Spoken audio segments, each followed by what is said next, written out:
Welcome to Rev Reads. We have another author interview today, and this is one that I've been really looking forward to. I'm super excited about this one. Recently, I reviewed Crawford Gribben's The Root J.N. Darby and the Roots of Dispensationalism. And I found it to be a great, very helpful book. And I hope that you go and watch the review if you haven't yet to see my thoughts on Gribben's biography on Darby and the Roots of Dispensationalism, which is mainly on Darby's thoughts and not so much biography on his life. And since I am not a Darby expert, I contacted the person that I believe knows Darby the best, and that is Dr. James Fazio. And I want to go over his qualifications just momentarily because I think that you will agree with me that James is somebody you want to talk to about Darby. James has a THM from Southern California Seminary in New Testament exegesis. He has a D.Min from Southern California Seminary in Christian education. And he just recently, we'll give the golf clap to James. He just recently got his PhD from Queen's University, Belfast, in history, specifically looking at 19th century Irish evangelicalism. And his dissertation was J.N. Darby and the Ruin of the Church. Did I get that title right for it, for Yeah, James? yes, All it is. right. And so not only does he have his PhD in church history, but specifically his dissertation was on Darby. Today, he's the Dean of Bible and Theology, as well as a professor at Southern California Seminary. So I don't know who else I would rather talk to about a Darby biography than James Fazio. So James, welcome so much to Rev Reads. Thank you. Good to be back with you again. Yeah, Yeah. so we're thrilled. Yeah, James was here. We talked about discovering dispensationalism before, which he co-edited with Corey Marsh, and also for Forged from Reformation.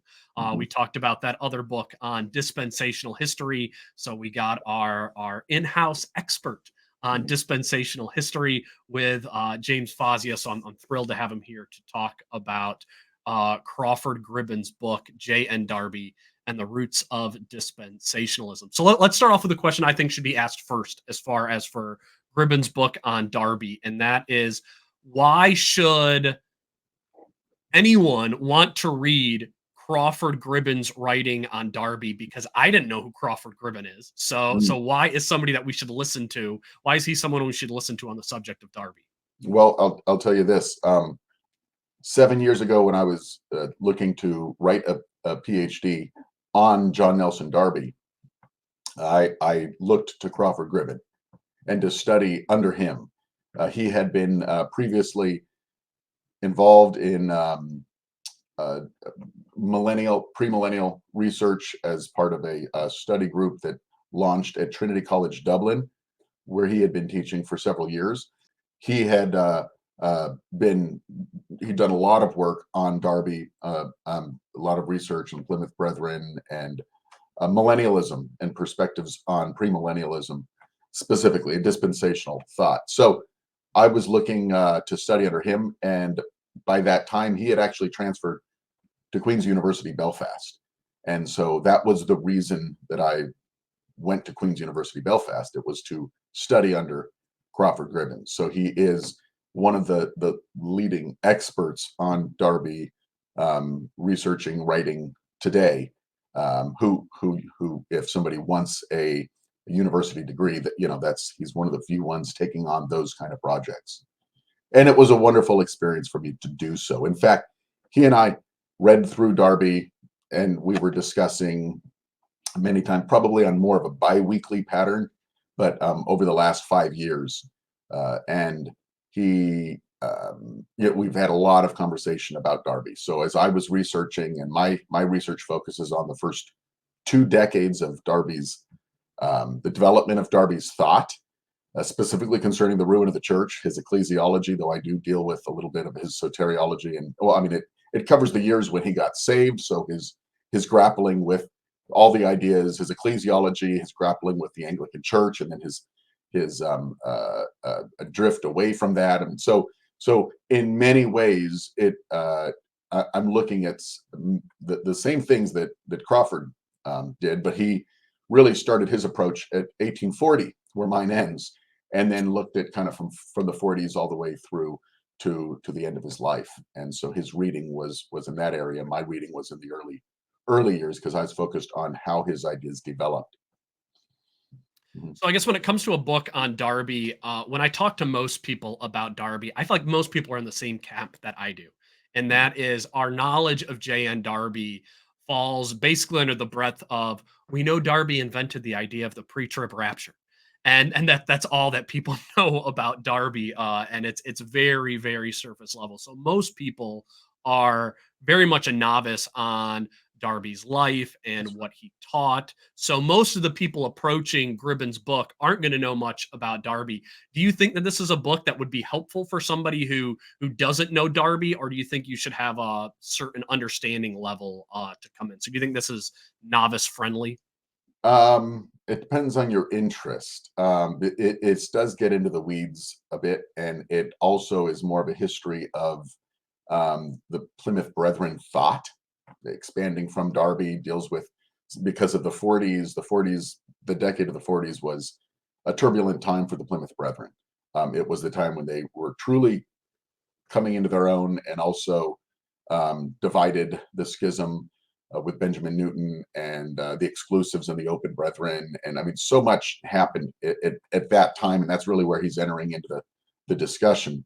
Um, but it's also for good reason, because that's when there was a much more codified um, ethos and character of Plymouth Brethrenism. So it is a good place to start. He's also Crawford also offers a very I think a charitable portrait of Darby, which is important. That he is not a an overly biased, harsh critic who's just trying to mischaracterize him. So it's valuable in many regards, also because of its kind of big picture, sort of a bird's eye view, and the organization of it to look at the different areas of thought. You know, the way he organizes it: soteriology, ecclesiology, pneumatology, and eschatology. So it is a big sweeping view of these things, but it also focuses on those areas less so with a view to Darby himself. So you don't see the man as much as you see the thought. That's the focus. Yeah, But yeah, no, no, yeah. I actually liked that it was the focus on the thought because yeah, that's yeah, I think that's the most important thing about Darby. right, right. But I would say another thing about Darby, just in general, this is a major approach that I've taken in presenting Darby, is that Darby, he's an enigma. He is a paradoxically, eh, and the phrase is on his tombstone, that he is unknown and well known. And well known in the sense that, yeah, I mean, as well known as a more obscure Christian history figure could be, but his name many people associate with, as kind of you said earlier, the one thing you know about Darby is he invented the pre-trib rapture. And the fact is he didn't invent the pre-trib Yeah, rapture, I know. right? And it's true of so many other people who would say, well, the one thing I know about Darby is, he held to multiple ways of salvation for the different peoples of God. Or the one thing I know about Darby is, and pretty much whatever the one or two things that anybody knows about Darby, he held to seven dispensations. He started the seven dispensation scheme.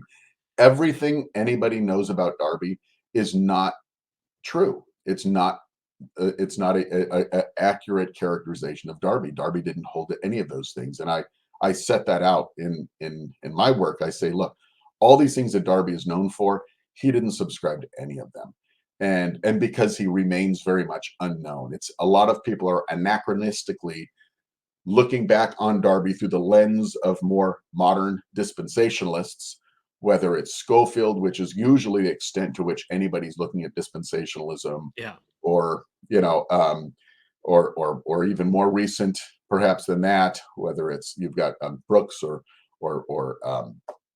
uh, um,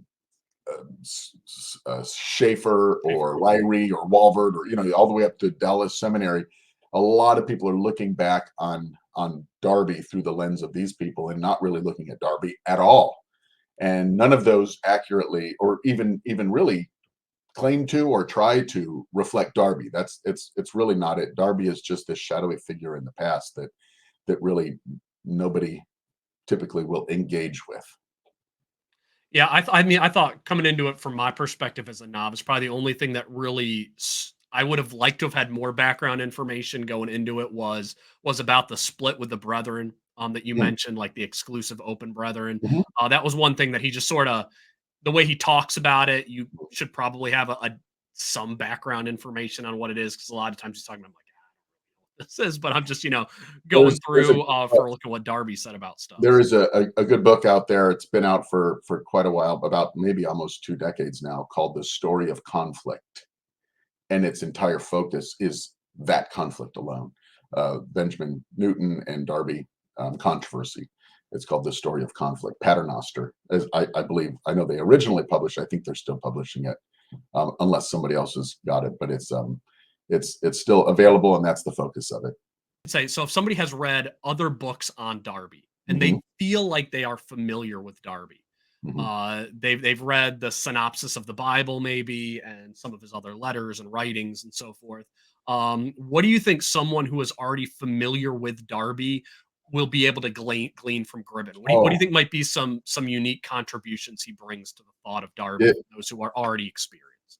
I would say anybody who's already, at least to a cursory level, familiar with Darby, this book would be a tremendous value, because um, if you know even a little bit about Darby, this will help. As I said, the big picture, the trouble with studying Darby is that um, there's so much, there's voluminous works out there, even just of what's published, and not to mention what is not readily available.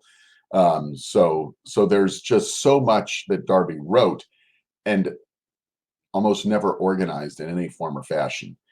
Besides that, you have a body of literature that was produced over 60 years, at least 50 years, um, that is quite diverse, even in the views that he expresses. And Crawford will point that out, that there are times that he can almost seem to argue both sides of an issue, or because he has changed his position.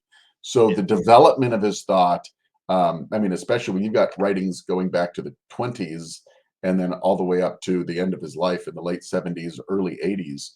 Um, there are, I mean, sometimes there are multiple changes, and it may not even be changes. It also could be that he is very robust in his exegetical engagement. So that, think of it this way, we have this problem all the time where people, if you could preach a sermon from Ephesians, Paul's statement on being saved by grace through faith alone and not of works, and then the next Sunday, if you were to preach through James, somebody would think that you're all over the place. You've Yeah, changed your you position. might sound a little different. Yeah. Yeah, right. And so there, especially when we are used to organizing our thoughts according to systems or people or characters.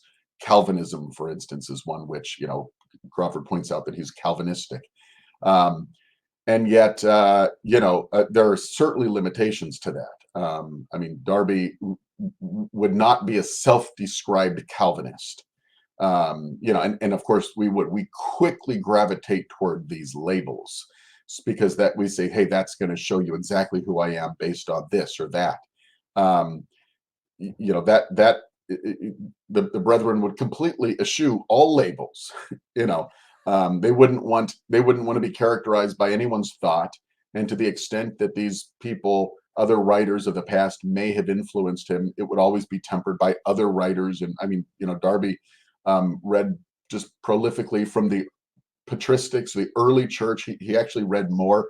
When you look at who he's ascribing to the ideas, it's usually comes out of the first couple centuries of the church more than anybody through the history of the church afterwards, including much closer contemporaries. I mean, he almost never attributes ideas to modern or even I mean, obviously he mentions Calvin and Luther several times in his writings, but he always with limits, and always at an arm's breadth.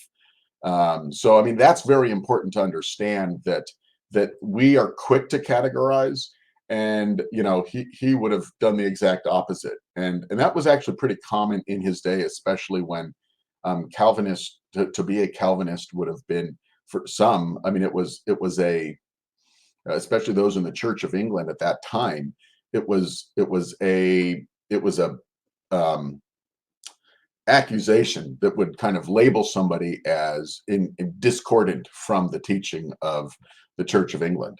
And so many of the dissenters were often accused of that. I mean, a forerunner of Darby's was John Walker, and he was also accused of being a Calvinist. He definitely held Calvinist ideas, but he actually made a remark. He said, although I have 9 volumes of Calvin on my shelf, I don't think I've read even as many as 9 pages. And so he says, if I agree with Calvin, it's only because he and I are reading from the same Bible and for no other reason. So I mean, that kind of goes to show the kind of attitudes of those who were in the Church of Ireland at the time, and who were trying to approach, develop, because what Darby was doing, he was within a line of those who were looking at the limitations of the established Church of England and Ireland at the time, and how they would proceed in their Christian walk outside of that, and the extent to which that needed to be a complete separatist. This leans into why Darby was so unique, being, as Gribben mentions, being Catholic. Obviously, not the way we think of Roman Catholic in any way, but we might use a term like ecumenical. But he wasn't saying, "Hey, let's all grab hands Oh, and erase all distinctions." yeah. But instead, he said, "Let us stand on the basis of the unity of Christ." So even the terms can be very misleading if we don't really understand the context of Darby's time. So yeah, so I guess it helps. It takes a lot of that terminology that people throw out, and Hmm. Gribben helps you put it into a broader context of what Hmm. Darby actually believed.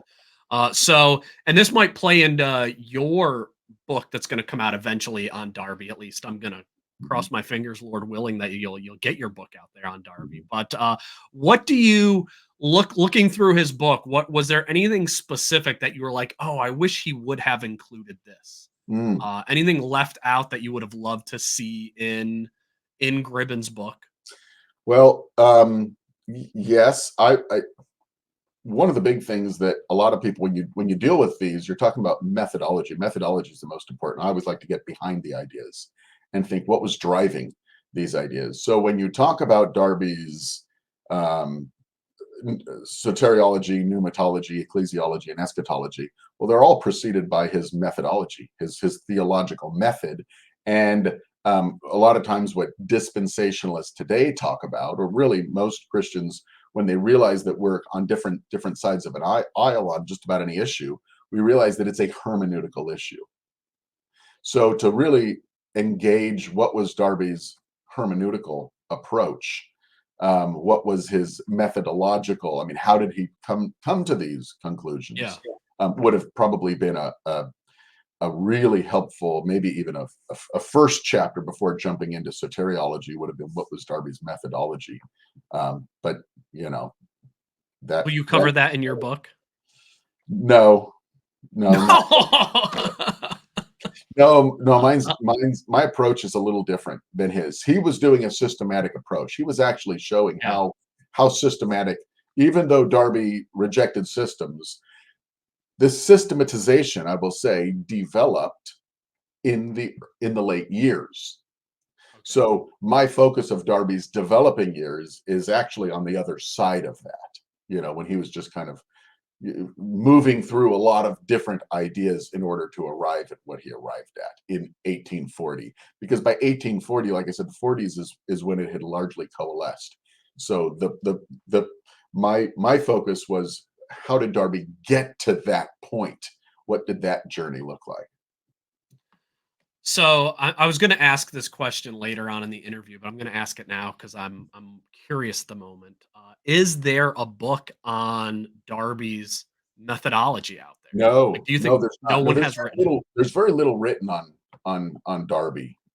because it's such a daunting, I mean, a lot of people just aren't that concerned. Like I said, I mean, even I hate to say that the title of the book, Jay and Darby and the Roots of Dispensationalism, I think that Roots of Dispensationalism got kind of tacked on there a little bit more, because the publisher wanted it because it sells, rather than because that's really what the book is about. I mean, the book is really about, the systemization of Darby's ideas, right? I mean, Oh, totally. Yeah. Yeah. it's really not even engaging that issue. But in other words, the point is the market drives certain factors, in terms of publishing and titles and things like that. And so, the methodology might be important to a handful of us, but it's not going to sell titles, so it's not really what a major, Yeah. that there's a Um, challenge there between what we might want to read. We are the few. We have to recognize we're the minority. We're the underrepresented. We're the ones who are, you know, we want to see those things, but somebody else isn't going to do that work and put it out there because it'll sell 5 books. Yeah, I guess that just frustrates me because I feel like what defines dispensationalism today Uh-huh. is our hermeneutic and methodology of how we approach scripture. That's what It makes is. a dispensationalism, like, because there was a point in my early ministry where I was like, I was tired of some of the ridicule I felt like I got for being a dispensationalist. And I Mm-hmm. kind of wanted to walk away from it, but I couldn't leave the methodology. I couldn't not look at Yeah. the Bible Yeah. through the human hermeneutic lens that we do through as dispensationalists. So I, like, sort of begrudgingly was like, I guess I'm going to stay in this group anyways because I Mhm. can't see a better way to read the Bible. Like, this is how I want to do it. So I would love to see what Darby's actual methodology was. Yeah. I'm not going to do that work No. because it's insane. Yeah. Um, the amount you'd have to go through to figure that out. But I Yeah. would love somebody like you to do that work, Yeah. James. It's just not. It's not going to be broadly appreciated. Yeah. So even if to the extent that you can describe it, you're not going to be able to have a book on it because nobody really wants to read that. Very few want to read that. I I've mean, probably Darby got is like 15 people who watch my channel would probably want to read that book. right. That's right. Yeah. No, I mean, he's broadly characterized and accurately so as a literalist. Obviously his reading of scripture is Like, very much in line. yeah. No, you say that though, James, but then I'm like, after reading Gribben's book, like, maybe he really wasn't when I looked at the detail. No, no, he wasn't. That's why I say he was broadly characterized that way. But it would, the idea that dispensationalists take today and talking about it's all hermeneutics, it's the grammatical Yeah. historical method. No, it wasn't for Darby. I mean, that's not it at all. That wasn't it. I know. And in fact, his reading of the Old Testament, he tended towards spiritualizing a lot of the Old Testament. I mean, if you saw the way he, I mean, in the New Testament, it's much more the way somebody following grammatical historical approach would handle Scripture today. But he spiritualized much of the Old Testament. He was always looking for Christ or parallels to the Old Testament figures, looking for almost like spiritualizing the text Yeah, throughout the no, Old because I guess what's piqued my interest to get a book on his methodology is I got the synopsis of the Bible by Darby, um, and so I got it so I could do a review on it, and so I look at it, fairly regularly, and there are definitely times where I read it and I'm like, that is not a good dispensationalist approach, Darby. So I'd love Mhm. to love to see something on any other book. Are there any books that you would recommend on Darby that are out there? Well, on Darby, if you want to know Darby, I mean Max Chuck's biography is really what started it all for me too, and piqued my interest when I was a teenager. I read his book, it's all the way back to the 80s, or maybe in English it was the early 90s when it was first published, but it's just called John Nelson Darby. And SCS Press has produced a updated and expanded because it went out of print. It was Luzo Brothers, which is a defunct publisher now, but SCS Press picked it up and put it out a few years ago now. So that is a very good starting point and a good look. Again, I think Max Chuck does a good job looking at the person his ministry. I mean, I talked about methodology. Another thing is um, ideas are only. I mean, ideas are important. I'm a historian of ideas, really. I mean, I'm looking at Darby's thought, and Yeah. that is, so it's important to look at the ideas, but you really need to look at the person and the ministry that they carried out and their life of, what did these ideas motivate him to do? And again, once more, he is such an enigma, and the paradoxical. I mean, he was at once. I think Waremchuk does a good job pointing to some of these features where he was caring, compassionate, would extend himself to the needy or to the underprivileged, um, but at the same time, he was really a, a vigorous fighter when he was dealing with an equal. He would lock horns with anybody who, you know, could go toe to toe with him. I mean, the beast came out. A sort of a Dr. Jekyll, Mr. Hyde. In ministry context, anytime he seemed to be ministering to I know he also had a social standing. I mean, his family was certainly the gentry class, being an Anglo-Irishman, raised in a castle. I mean, family had even land and in the new world in America, there was all kinds of wealth. They came from a privileged position. So interestingly, he didn't use that as many would think to lord it over underlings. In fact, he would Yeah. serve the poor Catholics. I mean, he was just known for his charity toward those who he regarded as lower in social status, but he was a bear to anyone who was equal or higher. He took them to task.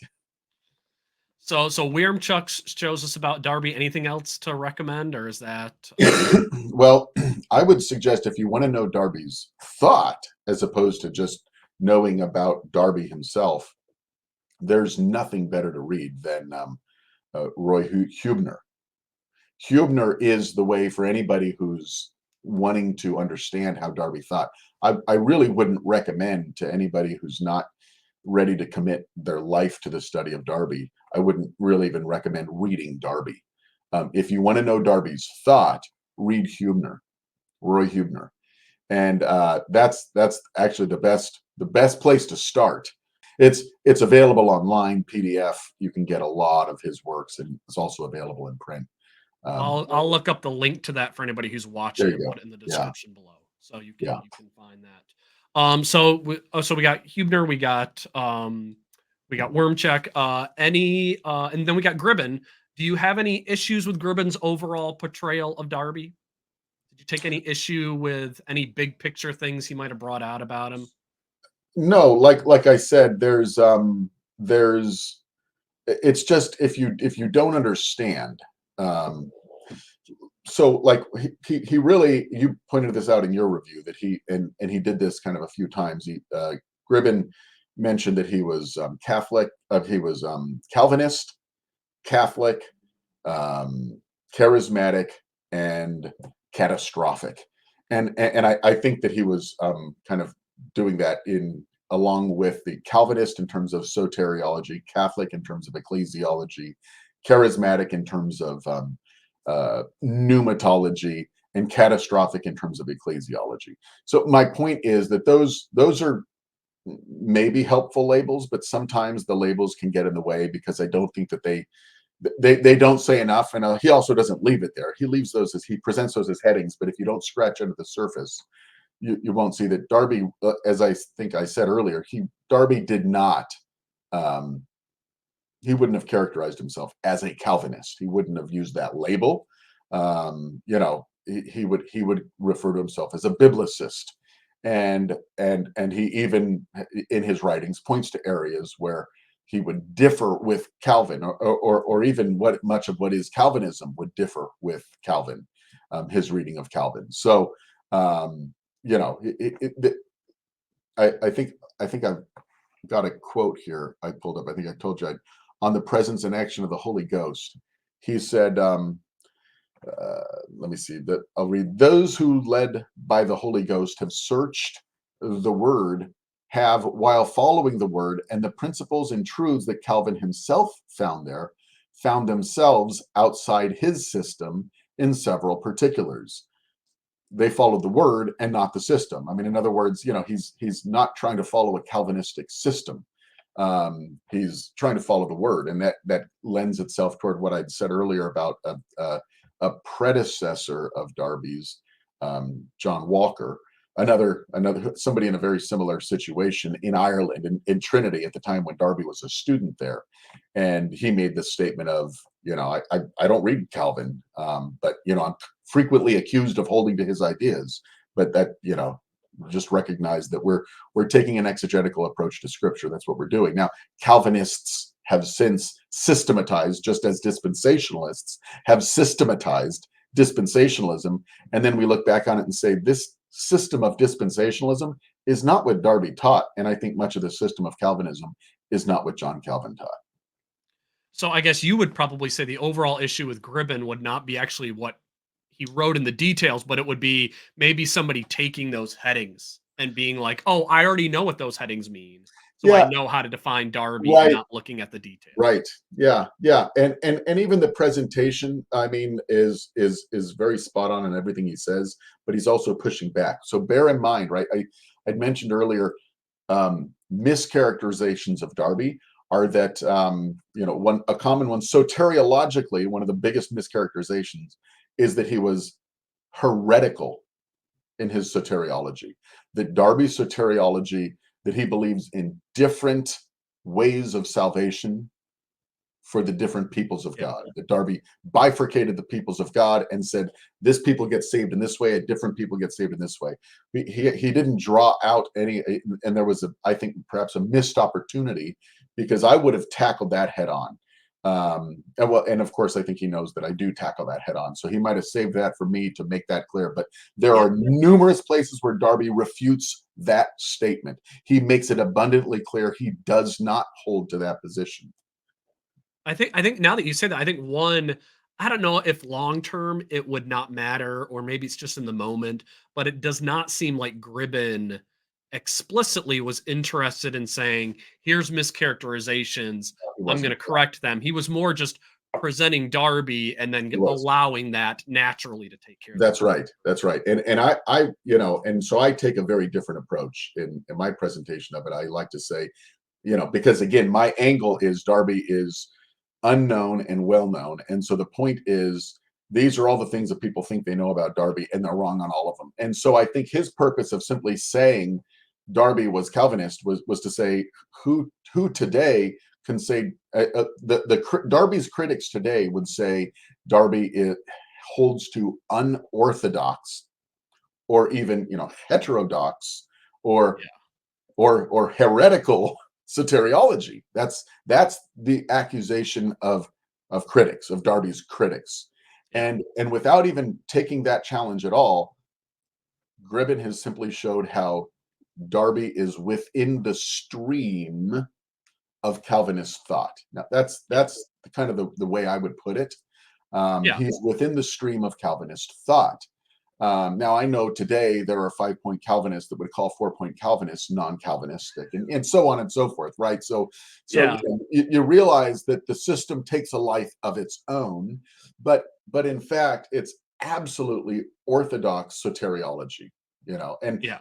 and that's his point on all of those. Now, I mean, charismatic, again, very in many ways a gross overstatement. Now, he expands on it in a very good Oh, way. yeah. No, He like I said in explains my it. review, I hit the charismatic and I was like, "Oh, I'm not Yeah, gonna like this," but then I loved it. So, yeah, yeah. yeah, yeah. So all of those things need to be, tempered, but he does in the chapters. Yeah. But even though, once again, what I'm saying is, even when you read the chapter, sometimes it's pushing back on a thing so hard that it maybe doesn't present the full, well-rounded picture of it. It's just saying, hey, here's the thing you didn't know. Look at how much, um, Look at how I mean, wrong you are. yeah, yeah, and Yeah. and his, I mean, being not a strict cessationist is important, but then again, neither was Calvin, right? So saying not a strict cessationist as it's defined today. Calvin wasn't, Darby wasn't, and yet you say, did he believe in tongues and and all these miraculous demonstrations? No, he did not. So he actually was on the other side of Edward Irving and those who were doing these manifestations and saying these are not adequate representations of the Spirit today. So so again, you'd say what we know about charismatic, usually the first thing that comes to our mind is a glossolalia Benny phenomenon Hinn. where Benny people Hinn. are, or something like that. And we say, no, he would have he did absolutely reject it. He refuted it. And those who practice those things. And, so, you've got to take a tempered approach Yeah. to those. Mm-hmm. So the book, Gribben's book looked at 4 areas of theology, as we've said. He looked at soteriology, ecclesiology, pneumatology, eschatology. Now, if he got done with those 4, James, and he said, "All right, I got 4 areas of systematic theology I've covered. I want to do a 5th, but I'm not sure what to do. You can write the 5th one. Mm-hmm. What area of systematic theology would you want to cover next for Darby that you think would next be the most important to cover?" Well, I'd maybe go back to something I said earlier. I think hermeneutical, rather than another area of theology, bibliology, which might include hermeneutics, his approach to scripture. The point is, that's not an area where he's been, in terms of his regard for the word, that's much more well known. His hermeneutics is much less known, and his theological method is entirely unknown. I think I would really go back to it and write a first chapter is what I would do, and I would kind of lay the foundation for it before jumping into soteriology with theological method and hermeneutic and his approach to scripture and those kind of things. I think that would best serve the book if I were to add another chapter. So bibliology focusing on his hermeneutical Hermeneutic, yeah. studying works. Yeah. No, Sometimes, which would be good. sometimes in most works of systematic theology, we almost refer to it as a prolegomena, right? Like Yeah, yeah, before yeah. we go into the theology, let's look at the background, the theological method, the approach to scripture, how he's arriving at these conclusions. That I think that would be helpful. Yeah. No, that it would be. It would have been. But thankful for what we got, even if Yeah. that chapter's missing. So we've talked about some common mischaracterizations that people have from Darby. And I feel like what we've brought out for the most part so far have been the I hate dispensationalism so much that I'm going to talk about how Darby was a heretic. Like, Mhm. I'm using these things with Darby that I'll bring out to just totally dismiss the whole dispensational camp. But if we were to talk among dispensationalism, so James, like you think for a moment about conversations that you have with other dispensationalists who are in the group, they'd have a positive overall view of James Darby, probably, even if they don't know him well. What do you think among dispensationalists is the place where we get Darby wrong most often today? Like that thing that like somebody you would love, like somebody like something that maybe somebody like Corey Marsh would say about Darby, and you'd be like, "Oh, Corey, oh, Yeah. that's not quite right." So somebody in our camp that would get something wrong. Where do you think most often people get things wrong about Darby today? Well, Darby Darby's dispensational scheme was entirely different than what we um, than what we imagine as we, the charts and everything like that. The successive dispensations of, one ends and another one begins is not at all the framework that Darby was working in. You might say concentric dispensations for him, or parallel dispensations. He had a dispensation of Israel that was synonymous. It was going on at the same time with the dispensation of the Gentiles. And by that, I mean like the Nebuchadnezzar's image. So, in other words, when we talk about two peoples of God, we often hear, two peoples of God Yeah. in terms of criticizing Darby, the Israel of the church. Well, Darby also very much accounted for the Gentiles and the Gentile dispensation, not as the church, but as the church being neither Jew nor Gentile, but a new creation. So now you've got a third people, which never comes into the consideration of dispensationalists today. What about God's program for the Gentiles? And dispensationalists would almost to the man wrap that up with well, the church is the dispensation of the Gentiles. No, the times of the Gentiles, goes all the way back to Daniel's image, the successive kingdoms. God was dealing with the Gentiles in a way distinct from the Jews, and then the church being an altogether different thing, which is why Darby ultimately doesn't even regard the church as a dispensation at all, which is, so you realize his scheme is very different, and his perception of what dispensationalism is quite different than what dispensationalists do today.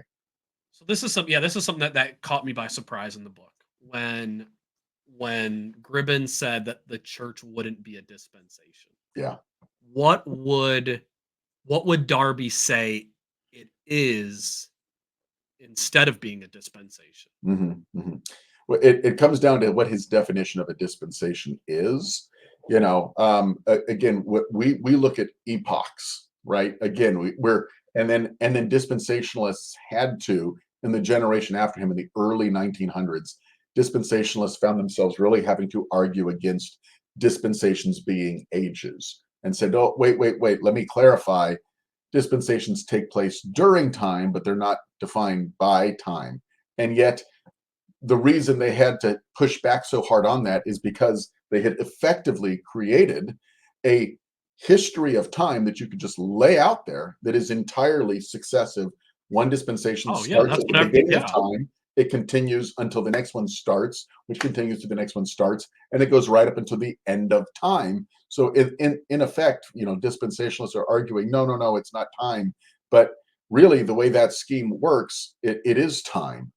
Darby realizes that they were stewardships. You could have a stewardship at the same time I have a stewardship. We could have two stewardships going on earth right now, or three stewardship. I mean, that is that, after all, what a dispensation is. What has God given you to do? What has God given Israel to do? And what has God given for the Gentiles? And then also he gets into governments and the way governments, where there isn't a government, there isn't an administration, which is why he doesn't have dispensations going all the way back to Adam in the garden. And so the church itself, because there isn't government, it's a spiritual entity. It's that it doesn't properly constitute a dispensation as he defined it. He says the dispensations properly begin with Noah. And Because then would if they can be like multiple ones layered on top of each other because we all have different stewardships, Mhm. does that mean because of what started in Noah never stopped? Like we're still under the Noahic Right. dispensation Yeah, covenant? Like is that yeah. still that you would that be more how you'd look at it? Like that's still Yeah. He doesn't elaborate on that, okay. but I mean but I think, then he mentions the promise with Abraham. I mean, so you've got government beginning with Noah and promise with Abraham, but you're right. Any other dispensation, dispensations would say it stops with Noah. Well, why on earth would it stop with Abraham? Why would it stop with Abraham? Right? I mean, government continues to the very end. So that does show, and he doesn't outline that. He doesn't exactly explain that, but he certainly doesn't suggest that it stops. He just says that a new one begins. And so you I, can I see. almost I almost picture this aged Irish guy, like if Darby came into one of the churches and we were talking about the seven dispensations, and if somebody Yeah. had a chart on the board, he'd walk in and be like this curmudgeonly old Irish guy, like, you're getting it all wrong. Oh, And he'd go absolutely. tear it all. That's probably a terrible Scottish accent instead. And he'd just rip it all down and be like, this is the worst. Like, this isn't you don't got it right at all. Like, is that kind of what he'd probably be Oh, like if we weren't? totally. But beyond that, he would be, I'm sure, tremendously troubled that we're bothering with charts right now when the church is in such a mess. Because that's really what he cares about, is the testimony of the Spirit on earth. The fact that his Crawford points this out. I mean, um, North America really picked up on his dispensationalism, Yeah. more than I mean, his ecclesiology, with the brethren continued overseas, but over in the British Isles, but over in North America, we pretty much rejected his ecclesiology, rejected his pneumatology. We basically just grabbed a hold of his eschatology. That's it, and just stamped it, imported it. Um, and that would trouble him to no end, far more than anything else. The fact that we're even caring about eschatology and we don't care about the church and the spirit and the What, testimony. so obviously, if you're an independent church dispensationalist, Bible church, Baptist, whatever. Mhm. Um, if you're an independent church dispensationalist, you believe in the ruin of the church like he did. Like I think that's one thing that's still today. Like we're all like, we're the church is not going to save the world. We're going to need Jesus to come and do what we can. Um, and we're not in a denominational structure that's cutting off other people. Like anybody could join a independent one of these independent churches. Where do you think Darby would say we went wrong in ecclesiology in America? Because I would The think he would say we got a lot right. Yeah, no, I don't think you would. I think if there's a pastor leading that church, he would say you got it all wrong. Oh, he would, wouldn't he? He Yeah, would. Oh, yeah, yeah, because the spirit has been displaced by the pastor. yeah, Yeah, yeah. He would. He would say so that. that's really important to him, and we don't even think of that. I know it's in the book, and Right. I totally forgot about it. Uh, I mean, yeah, again, his idea of the ruin of the church was such, and that's the focus of my research is his concept of the ruin of the church. It is to such a degree that he even rejected the appointment of elders. I mean, who would even conceive of that, right? Like we'd say that's oh, obviously I know. instead of Yeah, instead of an executive pastor or a congregational model, a plurality of elders and deacons is God's government for the church as prescribed in the New Testament. And he would say, yes, but those elders were appointed by apostles or apostolic delegates. There was no succession laid out.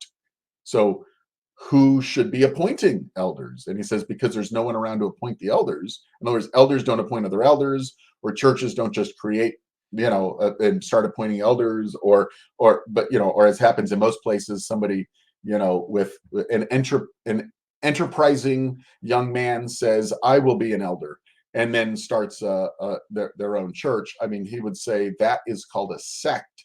You are now calling yourself a church and meeting on what basis? You have the minute you have defined yourself as a church as distinct from the church next door, you have formed a sect, with its own body of membership and its own. I mean, so he had a very, very different view of those things that would just, I mean, yeah, and that's where I really didn't like Darby because I feel like if you did practice fully what he taught, and I think I said this specifically in my review, you would just be a personality driven church. Whoever had the strongest personality in the church yeah, would dictate it. Because yeah, you have no structure to prevent the most charismatic person right, from taking leadership and control of yeah. the church. And he was Whoever the has the most conflict. woo would lead the church. And the conflict in the 40s was that he saw the preeminence of Benjamin Newton, who had a strong personality and things were very much structured around him. And he points that out.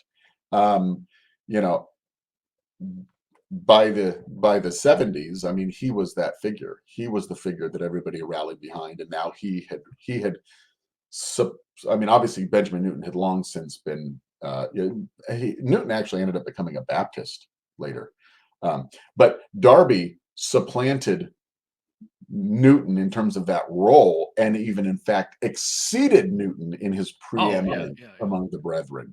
Exclusive, certainly, but even really among all the brethren. I mean, he became everybody, you know, kowtowed to Darby.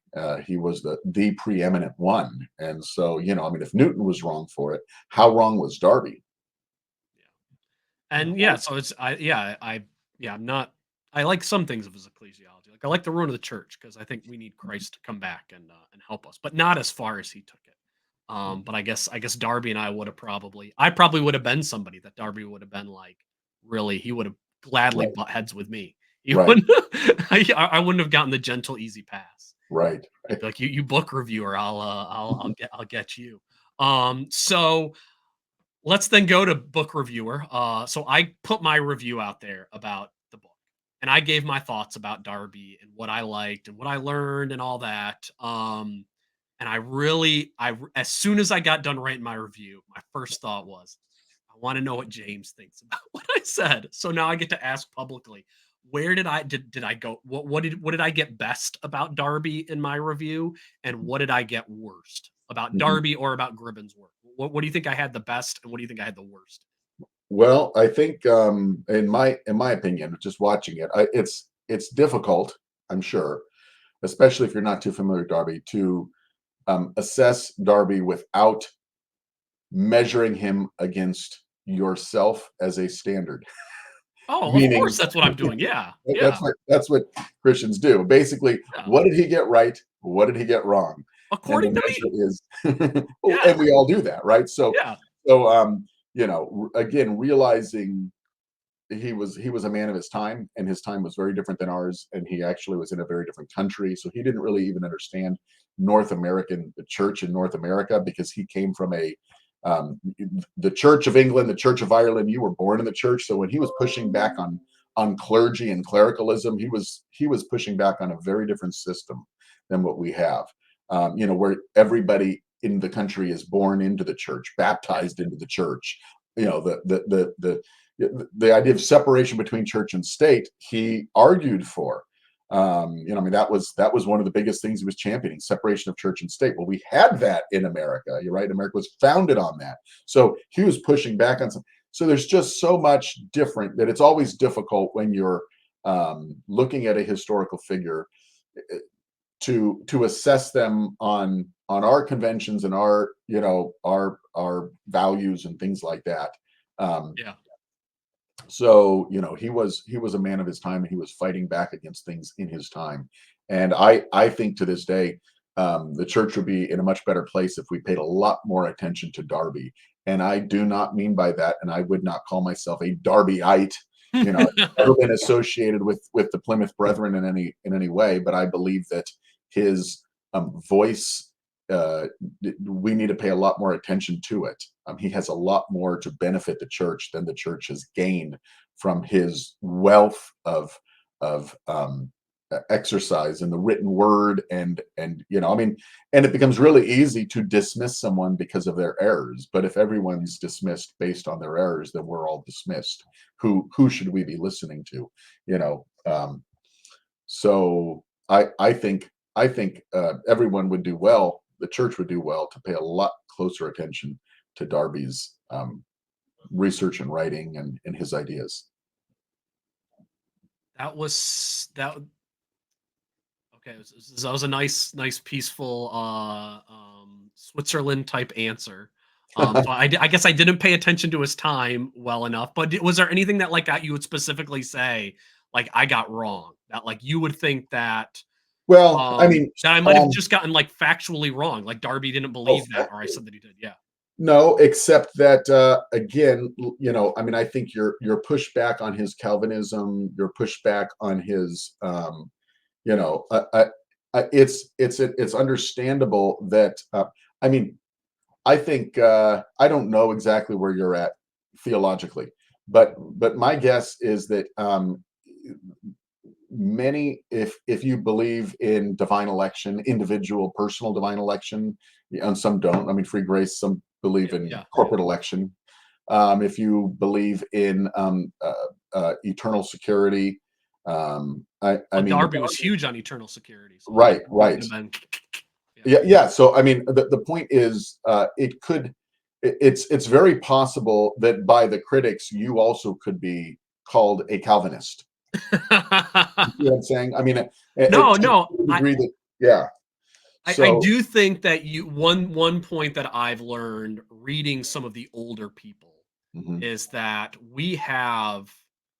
we've we've tightened the net, maybe if the right word to say, over the last 75 years, as mhm, far as narrowed what a dispensational is, narrowed what a Calvinist is, mhm, when it was much looser and broader for a lot of those terms mhm, before, the 1930s or whenever they decided to start making those more narrow. Because it is surprising sometimes when I read some views of older Calvinists, like, wow, you would have really believed that. mhm, Because I wouldn't put you in that category. mhm, For instance, Larry Pettigrew, who's with the Lord, but his book Forsaking Israel. Mhm. Um, he's got a couple of like sermons by some Calvinists, and it's like I don't think any Calvinist could say what those sermons said today and still be counted as a Calvinist, but you Mhm. could back then. So you're right. The terminology does change a little bit, and you're right. Maybe I do need to dig deeper into Mhm. those Mhm. terms than just what I see in the book. Yeah, so I've got a quote here. This is not from Darby. This is again from John Walker, who. But I mentioned there's a lot of similarities between these men in their time and their upbringing and their posture and with the Catholic with the Anglican Church, and he's one who was frequently accused of being a Calvinist. And he said, just a quick quote here. He said, "I cannot prevent others from calling me a Calvinist, but it is not a name that I, but it is a name that I never wish to assume.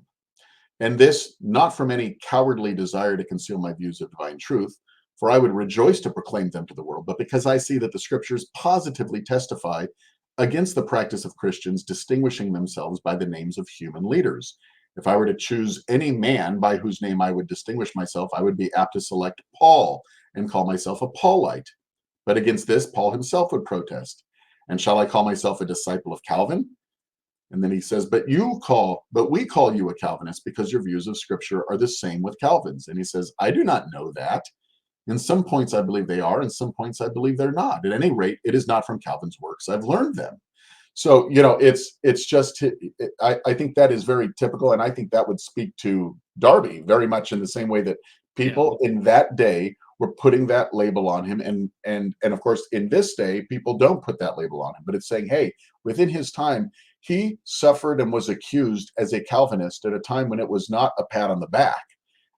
It was actually to show how discordant he was. It was an accusation against him, and the same could be said of Darby. And so I think the point that Crawford is making is he's saying, hey, this guy was completely in line and would be embraced by Calvinists today, but at the same time he would completely distance himself from the label, from the system, from many of the things that Calvinists have built upon Calvin, just in the same way that, like I said, is really unrecognizable from Calvin's own teachings. Just as the way the systematization of anything becomes so much more rigid, and in fact almost no longer even reflects the views of the founder. And we've already seen that with dispensationalism, haven't we?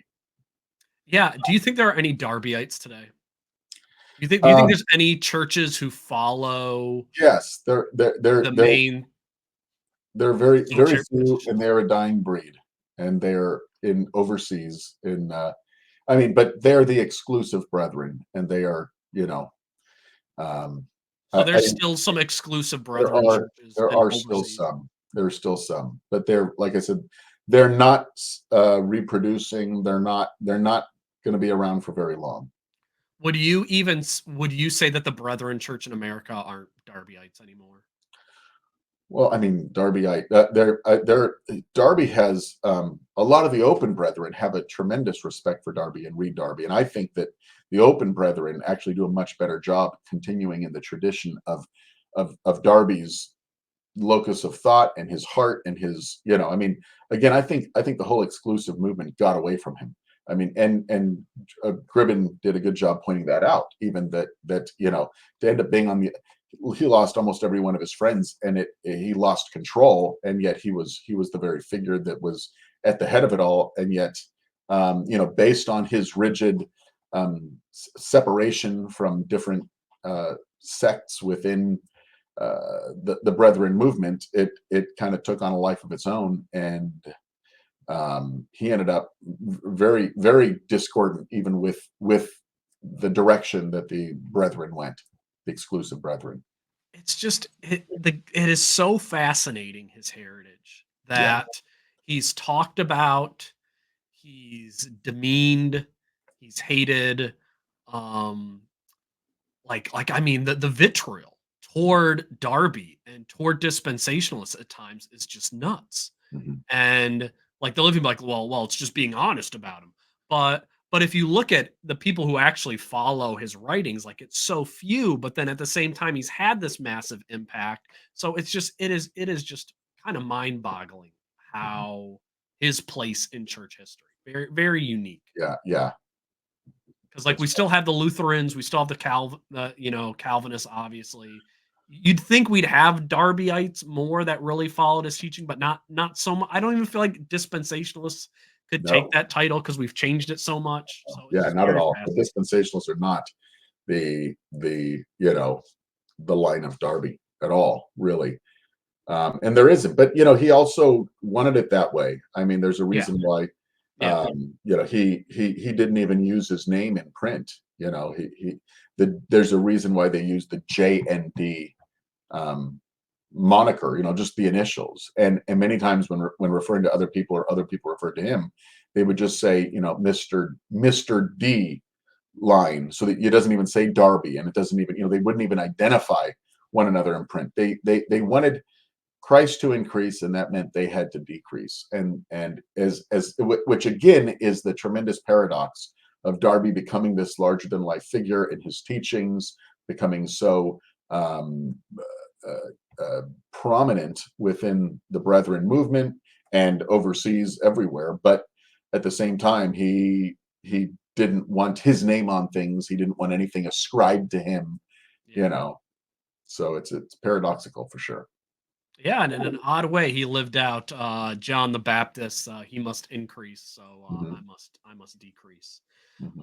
And had a big impact nonetheless. So, but there is our discussion with Dr. James Fazio on J. N. Darby and the Roots of Dispensationalism by Crawford Gribben.